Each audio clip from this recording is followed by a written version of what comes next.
Salut, c'est Trado. Alors pour faire plaisir à un généreux donateur, voilà une vidéo de mise à jour sur Teolia.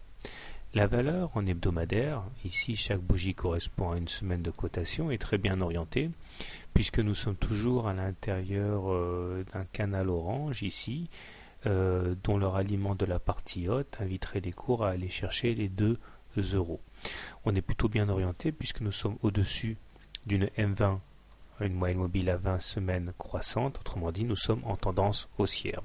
Ce n'est pas le seul support puisque nous avons également une M7 haussière, ce qui veut dire que M7 comme M20 joue comme un rôle de support en cas d'attaque baissière. En particulier, le croisement M7-M20 est un signal de trader assez connu qui incite les haussiers à se positionner sur la valeur. Les indicateurs techniques sont bien orientés. Le MACD est au-dessus de son signal, il est à 2 doigts de passer positif. Enfin, il l'est quasiment. Le stochastique lui aussi est bien orienté puisqu'il est au-dessus de son signal et il est en train de basculer dans la zone de surachat, c'est-à-dire une zone où les haussiers sont clairement aux commandes et le momentum est positif. Donc tout cela se fait dans de bonnes conditions, d'autant qu'il n'y a pas de divergence baissière, c'est-à-dire que les plus hauts sur les cours sont accompagnés de plus hauts sur les indicateurs, donc il n'y a pas de divergence à la baisse. Autre chose qui est plutôt encourageante pour la suite, c'est que nous sommes toujours au-dessus de la Bollinger supérieure. Regardez, nous avons la Bollinger supérieure et la Bollinger inférieure qui divergent. Dans un contexte, nous clôturons depuis 3 semaines, 1, 2, 3, au-dessus de la Bollinger supérieure. En fait, ce sont des moments d'euphorie, les clôtures en dehors des Bollinger, qui s'accompagnent d'une hausse de la volatilité, période pendant laquelle donc on peut envisager des envolées haussières. Tant qu'on ne clôture pas à l'intérieur des Bollinger, on peut espérer un rallye haussier.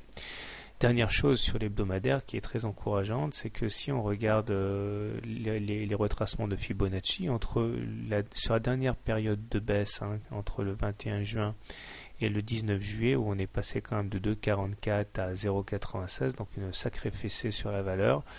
On a consolidé maintenant 23,6% de retracement de Fibonacci et les 38,2% de retracement de la baisse. Or, j'ai une vidéo didactique par rapport à ça.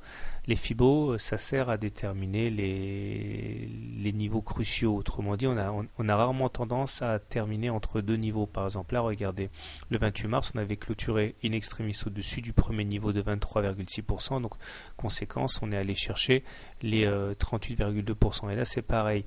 En ce moment, nous sommes en train de clôturer au-dessus des 38,2% de retracement Fibonacci. Et si on arrive à tenir ça, ça veut dire que l'objectif de référence serait d'aller chercher le niveau supérieur, c'est-à-dire les 1,7, les 50% de retracement de Fibonacci.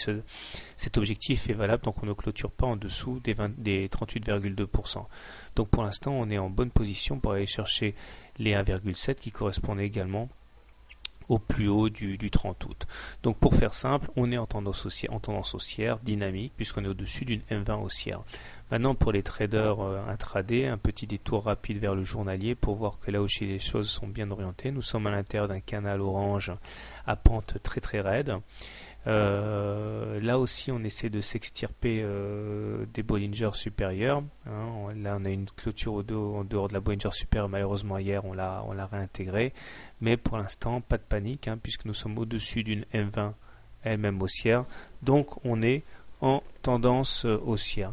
Là pareil, la M7 et la M20 jouent comme des supports à la baisse, donc on peut s'attendre à de la résistance en cas d'attaque baissière.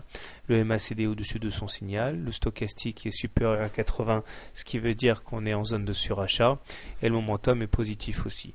Donc on est haussier en journalier et on est haussier en hebdomadaire. Voilà, bonne soirée, bon trade et à demain.